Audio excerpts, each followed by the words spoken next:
Where we are today, think of as the box of 8 crayons. And you can do a lot of amazing things with that. So the information content for any singular instrument on PACE is way more than we're used to. OCI is going to be the box of 96 or 128 crayons. And so suddenly, the tools you have at your fingertips will fill in all the gaps of color that we could possibly want. This observatory is going to provide global coverage every day.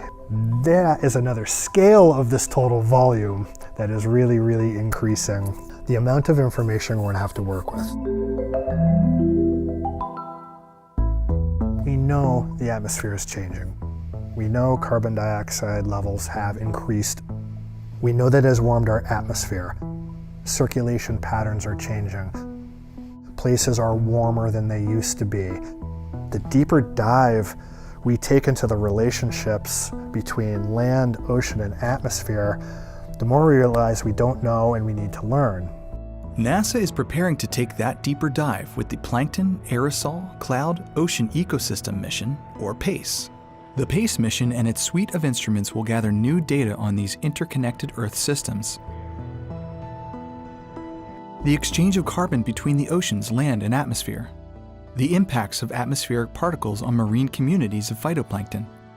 The changes these communities are experiencing in a warmer Earth. Reducing the uncertainty of aerosols in scientific climate models. PACE will improve our understanding of these complex connections and how these systems are affected in a changing climate. The color of the oceans can tell us a lot about our changing Earth systems, but there's much more to it than just what the eye can see. And so PACE carries the Ocean Color Instrument, or OCI, to continuously measure the interaction of sunlight with substances in seawater, such as the green photosynthetic pigment chlorophyll A. We're very good today at saying there's a lot of green, meaning there are a lot of plants. Where we want to go with OCI is what kind of plant is actually there.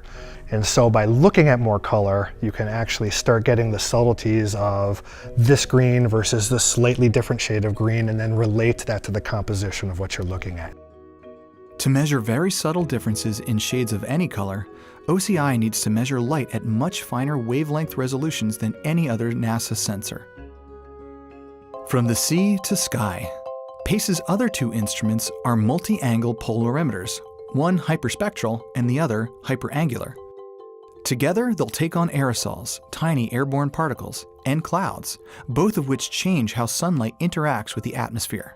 So by those 2 polarimeters keeping their eyes on our home planet all of the time, because they're making measurements on global scales, we'll have a much better sense of general evolving air quality on multiple local, regional, and global scales.